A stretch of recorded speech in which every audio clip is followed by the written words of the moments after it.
Well, everybody knows I'm a hydro homie. So where do I go for my hydration? Hoist. Check them out. No, that's terrible. I can't do that.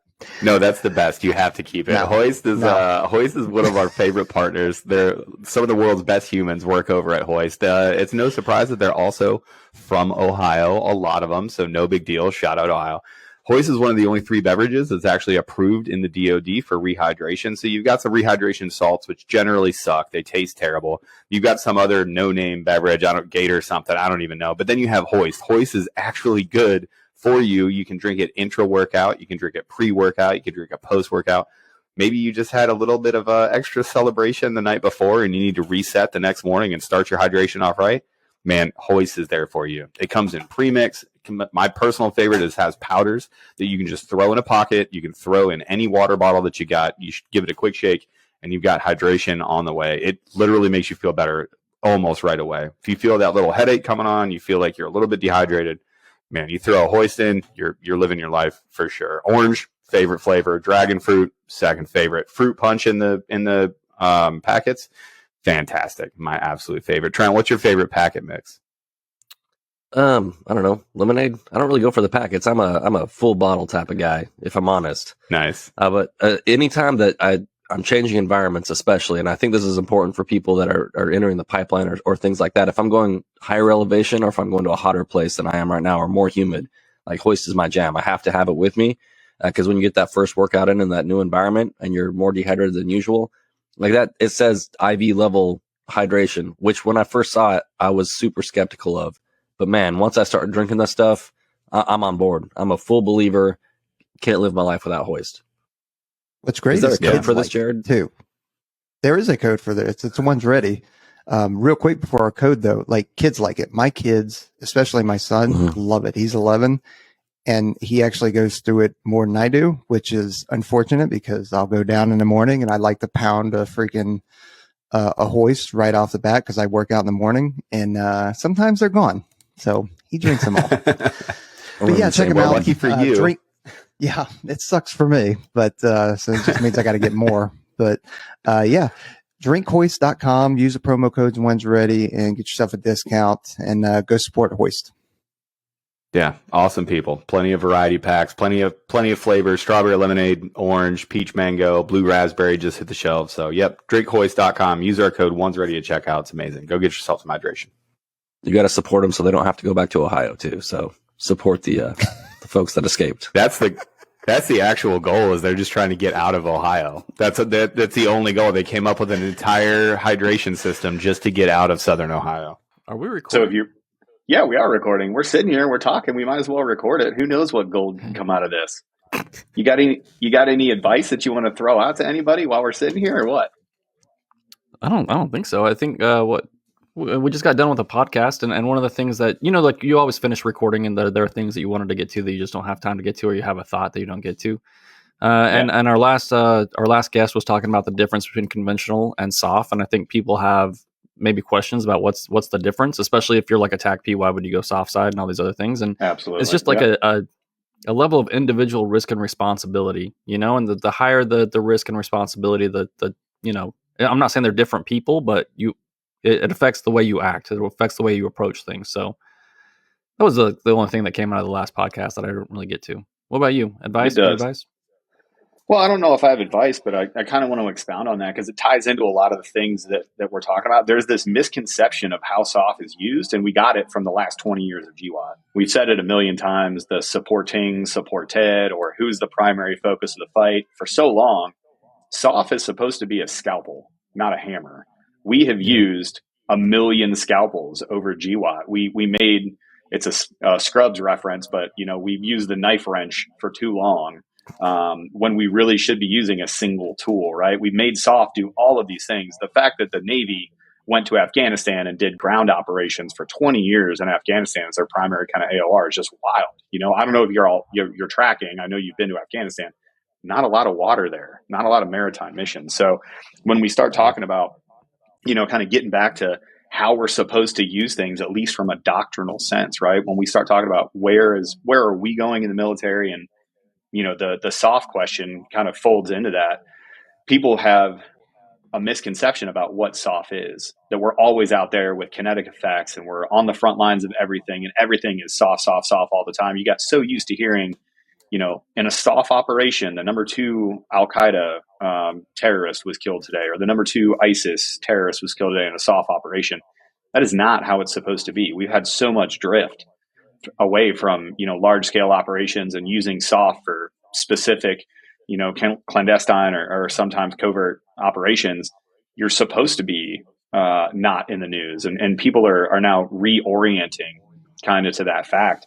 And people, to your point, people are going to have to realize really what that SOF is again. Those small teams of people that don't do things for their own self-aggrandization. They do things that are, may never see the light of day.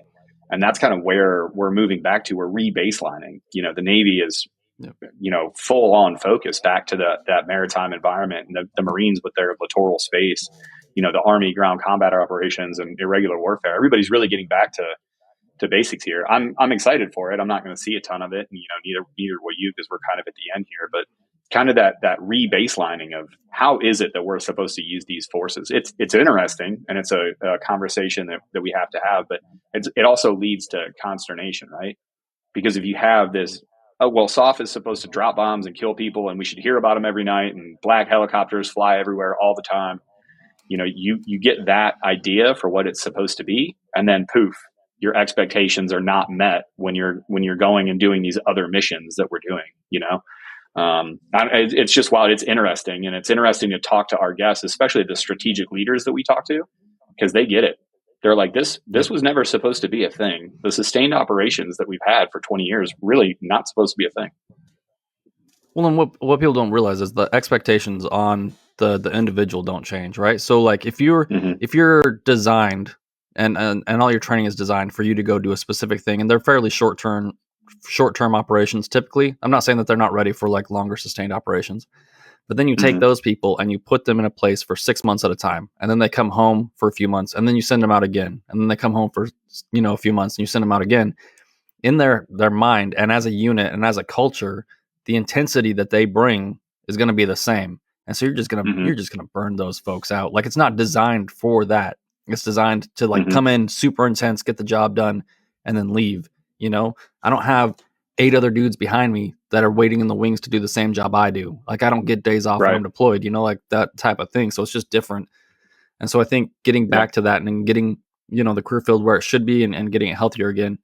And then one other thing, like, I never worried about whether I was like the supported or the supportee or where I fell on the edge of that spear, tip of the spear, whatever nonsense, like in Black Hawk Down, I know it's silly, but when the guy says like, I think I was trying to make a difference, that always stuck with me. Like, I'm here to help accomplish the mission. I don't care about what shiny things I get when I get home. I don't care if I'm in the news. I don't care about, the most Gucciest of war stories or whatever. Like, did I make a difference? And did we accomplish the mission? Then good. That's what it's all about. Right. And it's being able to even recognize that. That's a hard thing that I have to talk. Even some of my, middle tier leaders, those E5, those senior E6, junior E7s, there's definitely a period here where they're like, what do we even do? What are we doing here? And, it's on us as, kind of like senior leaders is to lay out like, hey, here is what mission accomplishment looks like. It might not look like mission accomplishment looked the last 10 years, or maybe even the last 2 years. It might look completely different, but you need to understand for your own benefit to protect your own burnout, to protect your own cynicism from creeping up, because it's real easy. Once you lose sight of what it is that you're doing or mission accomplishment or what that means, it is really easy to get, cynical and just absolutely over it. Have you ever been close to true burnout where you're just like, throw the papers up in the air and just be like, whatever? I know typically for me, it's the deployments. It's usually right about month 4.5, I'm not really learning anything new. I know all the ins and outs and who I need to talk to and all of those little pathways that you need to build.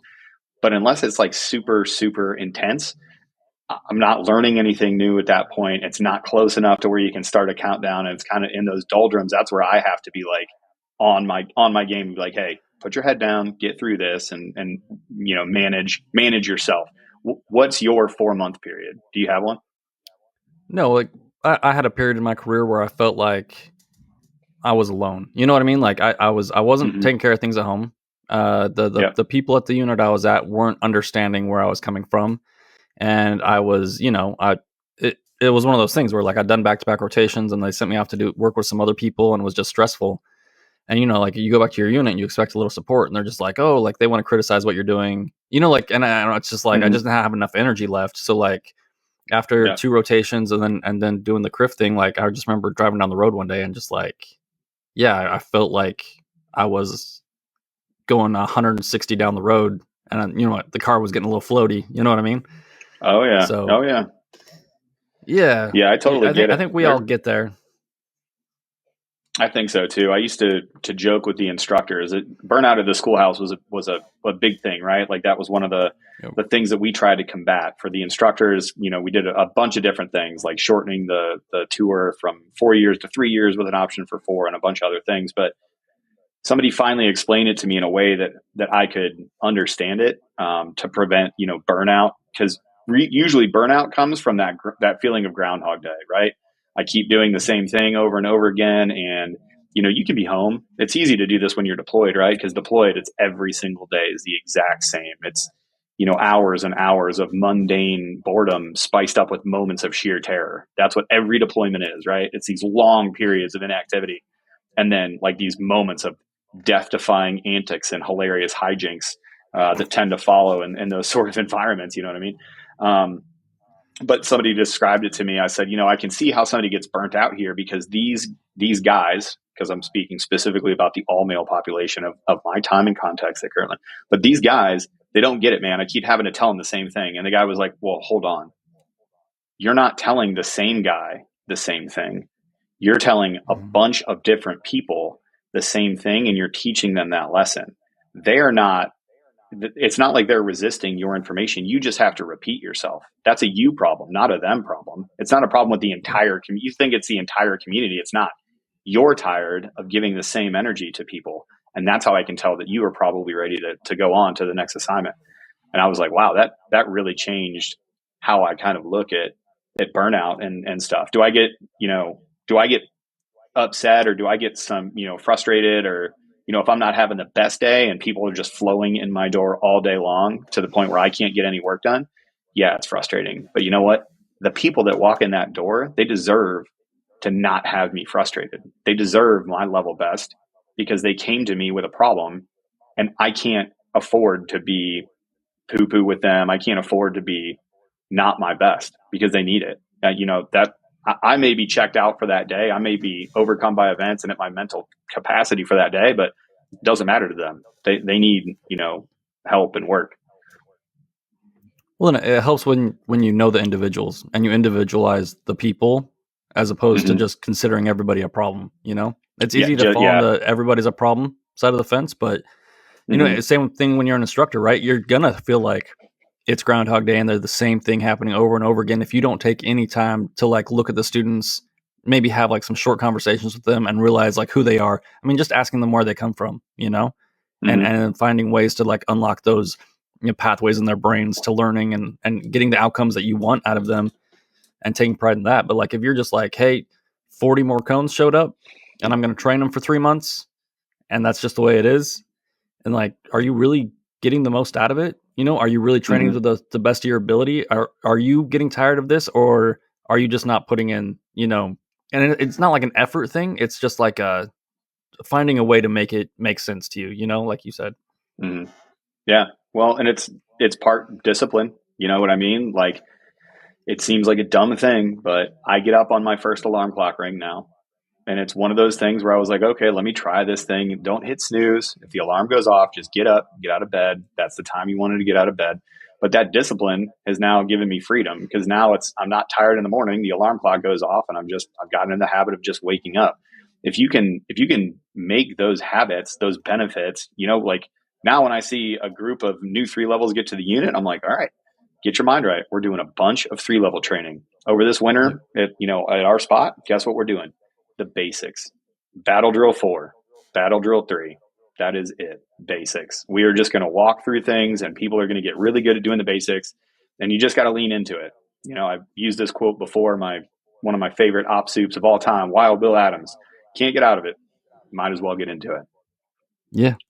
Well, and yeah, that there comes a point when you have to be the one preaching to everybody that sharpening the basics is maybe the most important thing, and then get that drilled into your 5s and 6s, because you do get tired of doing the same thing over and over again. Sometimes it's like, dude, I've done this I don't know how many times. It's like, do it again, get sharper, throw that, the guy that throws the kick 8,000 times versus the guy that, throws it 200 times and moves on to punching and all that other stuff. Like, nah, bro, that's your primary weapon. There's still stuff to learn. Don't think there's not more stuff to learn. So I think that's where, as like a senior NCO, that's your role, is to come in and set, some perspective and context to everything that's happening. And, your E5s and E6s might be like, well, this is still stupid, but I'm going to go do it. Like maybe it sets in with them a little bit later and they actually do work on it. Yeah. And for everybody that's in the pipeline right now, this applies to you too. Because I am totally sympathetic to you getting burnt out day after day. There's only so many times that you can eat the same peanut butter and jelly sandwich and roll out in the same mat room with the same smelly people, because you all smell down there. I'm sorry, you just smell like student. It's just a thing. Don't be sorry. It's never better. It is. That's reality. It is. It's just a thing. You're just working out hard all day. But I am totally sympathetic to everybody out there just getting, over it, just done with having to work every single day. But there are ways that you can combat that, like just breaking the cycle of, a different place for dinner or going on a different run can kind of like refocus you to those areas. What did you used to do in your pipeline or in your training to kind of reset yourself? Did you have, because I had a very specific, like, I'm going to go do these things in this order and I'm going to like take a little day for myself. Did you have any like special self-care stuff that you did to keep yourself focused in the pipeline? When I was like training up, because obviously my situation was different. I don't think so. When I was training mode to get over to the soft side, I was pretty motivated. So right. What about now? Do you have anything now where you're like, all right, hard reset, I'm gonna go, like for me, I'll go like in a weekend, go get some body work done. So like a good deep tissue massage, get like a float or a cold tub action going on, and then I'm ready, like a longer cardio session, and then I'm ready to get back after it. Usually that's my hard reset. Yeah, when I was an instructor at Keesler, I was getting to a point where things weren't very good for me, and I needed some alone time, just me time, working on me, and not running the students and not working out with students and not doing all these other things. And so I just started waking up, 2 hours earlier. I'd go on base and I'd run the flight line by myself. And it was nice because there wasn't a pace I had to keep. There wasn't any of that. That was like actually the beginning of my understanding of true aerobic capacity and zone 2 type stuff. So that really helped me out, is just to have that run for me and nobody else. And then, I'd go run the students later, and I ended up getting in pretty ridiculous shape, but I just needed that time to think, like it's dark, you throw the hoodie on and just start stepping out. Yeah, I've always worked out in the morning, partially because it's the only part of my day that I really own. Like if I tried to wait until I got to work and then just try to fit a workout in or wait until the end of the day, I would never work out. It just would not happen. But the other thing that I really like is I typically wake up pretty early. I'm typically in the gym before everybody else. It's not to prove a point. It's because I like being alone. I like being alone. I haven't trained with a workout partner in forever. But those periods of time in the morning, it's a time for me to, get up and orient my day, and I get my workout done. And usually I'm in the office, I'm in my office getting work done by, 8:30 in the morning after a solid, 2 hours in the gym. I need that time. I need that time to like get ahead, because nobody's working then either. I get about an hour of time. If I'm at my desk at 8, I get about an hour of time to where I can just work, catch up on my inbox, get my to-do list sorted for the day, and find a way to go forward. Because like if we talk about a social battery, being alone and just being able to crush a workout K-Dub is always there. Props to him. I don't know how many times we've referenced him in the last like 2 weeks, but that guy's like the most famous dude on the face of the planet. We got to get him on. But yeah, like, when he's working out, he's doing his own workout, I'm doing my own workout, and, we fist bump after a PR or something, and that's about it. But man, I really value that time in the morning as a time to reflect and be alone. I think people, people have this misconception that you have to be on all the time. Like a lot of my time is focused on me being, I'm a pretty introverted dude. I'm an extroverted introvert, if that makes any sense. But I need that time to recharge my own batteries. Yeah, and you got to step outside your daily routine sometimes, right? Like I have a list of a few people that I'll call once a month or twice a month on my way home from work, right? Like people from my past or people that I find interesting and that, are always good conversations. And it's nice, because instead of just the grind of like go to work, come home, kids, wife, which was it's all enjoyable, right? But it's a grind, but it's work, and it's the same thing. And just to like call someone in another state that's doing something totally different, that has different perspectives, and like you have shared memories that you can laugh about. And we might tell the same story, every single time and laugh about it, but it's just like it gets me out of my groove that I'm in. Gets me back on top of the wax so I can look around and see what's actually out there instead of just getting stuck with my blinders on. Right. Yeah, for sure. That's a something that leads to burnout too, that we were kind of talking about earlier. And you really need to like change your mindset on this. It really is hard to go from work where you're working. I used to come home when my kids were really little. I'd come home and, the classic statement is like, hey, I've been with the kids all day here. You take it. You haven't had to deal with the kids. I'm going to go take a break. And it's really easy for you to be able to look at your spouse and just be like, right, but when's my break? Like I was at work all day. I've been at work since 5 o'clock in the morning. I'm going to come out. Like I didn't get a break. I came home to, take care of the kids. Like, unless you're having like very, very pointed conversations, like you have to be really clear with your spouse about what you need and how it is that you can refill. Like that's an easy way to feel burnt out, like as a whole family unit, as a, because, the spouse gets a voice in that too. Yeah. But I mean, it's just like everything else. There's ebbs and flows and highs and lows and yada, yada. But, it's just life. Right. And that's the thing. Is if you come at the pipeline in life and anything else and you expect it all to be sunshine and rainbows and you have like these solid plans that you expect to happen, like I think that's why we laugh at I'm thinking about joining a security forces, then going PJ, then going to work for the agency, and then going out and contracting. And it's like, yo. Yo. Do you understand the time commit? Like for a theory, sure. Like that sounds great. Like Navy SEAL, doctor, astronaut, whatever. Cool. But you don't understand the absolute havoc that is going to play on your life. The people that can do that are truly like generationally talented. Like they're just different people. Or it's whatever. Like I don't think like we had a RJ Casey on, right? Who did, 16 different careers. But I don't think that he was like 17 years old and was like, this is what I'm going to do. Like he did something and he got what he wanted out of it. And he's like, there's another opportunity over here. I'm going to jump into this other opportunity. And then he goes over there and he crushes it. And he's like, hey, there's this other thing over here where I can expand my skill set and go over there. That looks interesting. But he wasn't, I don't think 17-year-old RJ was like, this is what I'm going to do. And I'm going to end up, working on movies later on in life and being who I am. Yeah. That's more about being open to opportunities and starting with yes. One thing I will say about RJ is that he always starts with yes. Every single time I've ever talked to him on the phone, he's like, you know what, Aaron, here's an opportunity. This is a thing. I want you to look at this thing. I'm going to look at this thing. I think there's an opportunity here. And that's just how he frames literally everything. So when you look at, his career, he's just said yes to a bunch of things. Yep.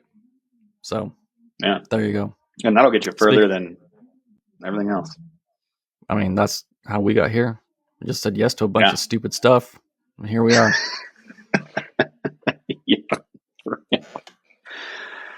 All right, my friend. I'm going to go watch some Browns football as I'm wont to do on a Saturday or a Sunday afternoon. You got anything else? Any parting shots for this random thing that we just decided to hop on and record? No. I the gym that I go to now, I started going to a new gym and they have a sports center on every morning. And so now I'm waiting. I'll actually pay attention to see if the Browns lost. I think they won last week. So I didn't send you an angry text or a mean text or whatever. And that's literally the only reason that I know what's happening in the world of sports. It's currently in the third. They're 10-10 in Atlanta. A lot of their defensive personnel are out, so I didn't bet on them this week. Manage your gambling appropriately if you have a problem. But let's hope the Browns pull it out. So go Browns. Thanks for everybody for listening. Talked about burnout and a lot of other stuff. So there you go. Like, subscribe, hit the bell. We'll put this out whenever. We didn't even tell Peaches we were doing it. So I didn't know we were doing it. Don't drink water from Ohio, kids.